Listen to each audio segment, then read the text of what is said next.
This ride started out for me as a personal challenge. I had just retired from 35 years of university teaching and not getting any younger at age 67, and so I wanted to have a run at it.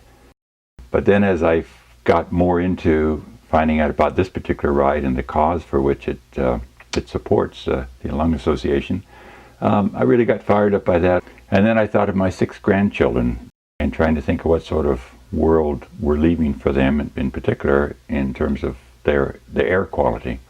So it was a nice convergence of personal challenge and doing something for a greater good than myself. When I got to Seattle, I had preconceived notions about the bikers. I'd figured at least half would be major road riders, having done many, many tours, and I was just nervous. I felt I was physically up to the task as far as conditioning. I didn't know how my body would hold up day after day. When I got to Seattle, it was just do the best I can every day. After I met the riders on our introduction night, I felt a lot better about it. I'm an athlete. I'm a longtime coach, and I know at the beginning I was pretty fit. So seeing the other riders, it kind of put me a little bit at ease that at least there were others that were starting in a similar position that I was. In fact, probably most of the riders. Life in camp has been interesting. It turns pretty quickly into a routine, and you come into camp and you're hot and tired, but you set up your tent and get stuff out and go take a shower. Some of the time the showers are warm, sometimes not, but on a hot day that really doesn't matter. It was surprising to me how little time I had for reading or for talking to people. There was definitely some time, and some days were better than others, but quite often there wasn't much to do besides bike, eat, and sleep. That's kind of the mantra. The days off in particular were very much appreciated because that really gave you time to sort of catch up and not just do laundry, but meet with people, see some of the local sites, and felt a lot more relaxed after one of those. I think it's different for everyone. I always ride by myself, really. I mean, certainly sometimes there's people near me, but I don't have a person that, I say, it's time to go. And I really like it that way.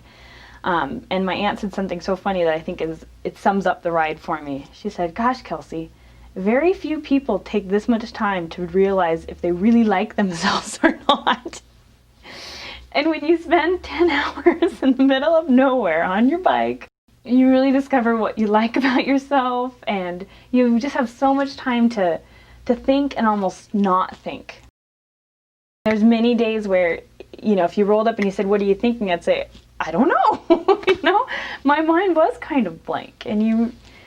But at the same time, you also get to think about what do you want to do when you go home? What changes do you want to make? How do you really want to live your life? I think it's a very, it's just an awesome time to, even if you're not in transition when you set out on the ride, to evaluate, are you going in the right direction?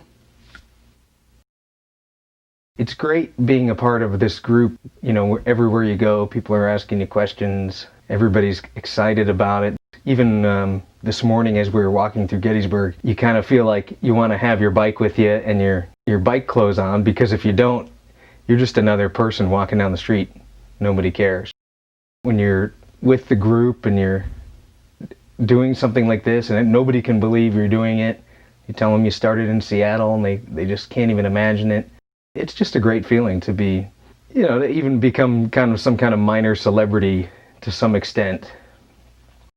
In the Marine Corps, we got a lot of that, where you went somewhere and you had your uniform on, everybody stopped and asked, or people would just say thank you.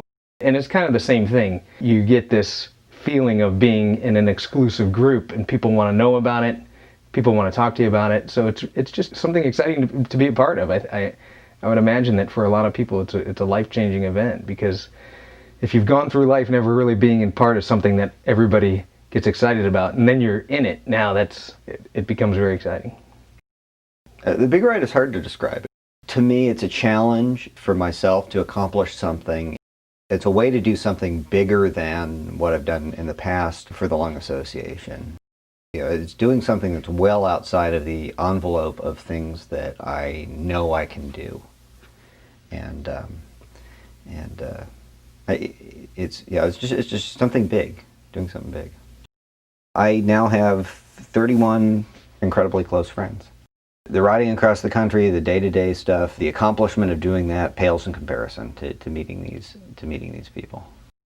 If you're thinking about doing the ride, definitely take the plunge. There's a lot of work that has to go into it, so you have to be really serious and be ready for it, but it's such an exciting experience. It's for a wonderful cause, and you're bound to meet a lot of wonderful people and see amazing sights. Every day I'm amazed by the things that I see.